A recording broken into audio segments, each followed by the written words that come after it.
taxes of working New Zealanders to do that. Question number 3, Mark Mitchell.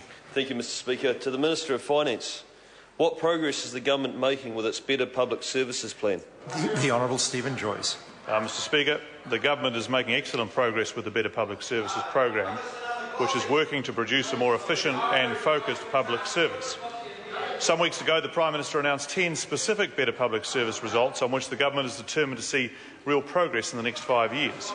One of them, for example, is that in 5 years' time we expect 85% of 18-year-olds to have NCA Level 2 or its equivalent, up from 68% now.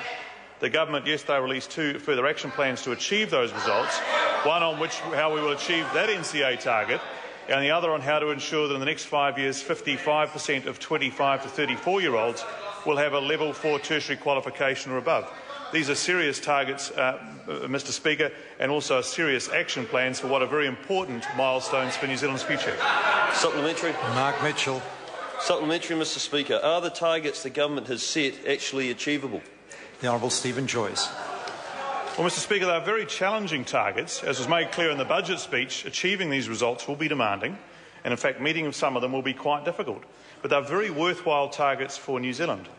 For example, if we can achieve our target of reducing prisoner reoffending by 25% in 5 years, we're talking about 18,500 fewer victims of crime each year.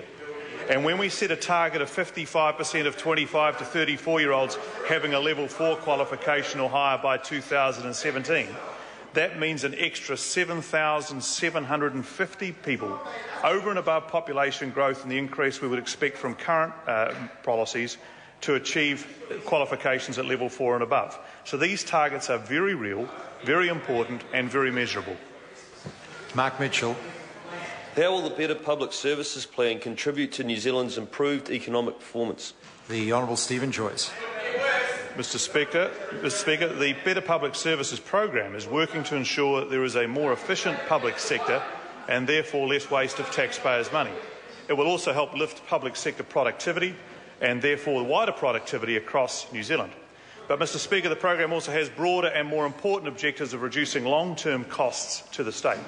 For example, if you boost levels of skills and employment amongst young people, not only will their own life prospects be enhanced, but so too will New Zealand's productivity be lifted. As the Better Public Services Advisory Group said, reducing welfare dependency, improving education, health and environmental outcomes, and creating a better environment for business investment and export success is where the real gains are to be made. That's all after the election. Mark Mitchell. Mr Speaker, are legislative changes involved in the Better Public Services plan? The Honourable Stephen Joyce. Mr Speaker, yes. Today the government... Don't the opposition hate hearing about targets and progress in the public sector? Order. I accept there's been some interjection, but the Minister is somewhat the master of that in taking a little too long to answer.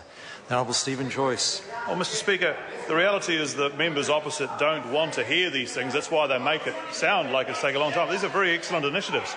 Today the government introduced the State Sector and Public Finance Reform Bill, which, as my colleague, the State Services Minister Jonathan Coleman says, delivers the legislative grunt to deliver better public services. Amongst other measures, the bill provides for government agencies to collaborate more, organise themselves around results and to share functions and services which allow them to better leverage the scale of the state sector.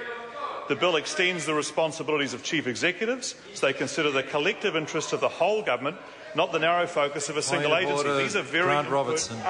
Order. Point of order. I seek leave for Mr Joyce to table the rest of his answer. The member cannot seek leave for another member to table a document. I think the Minister has had sufficient time to answer, however. Question number 4, the Honourable David Cunliffe. Thank you, Mr Speaker. To the Minister, does he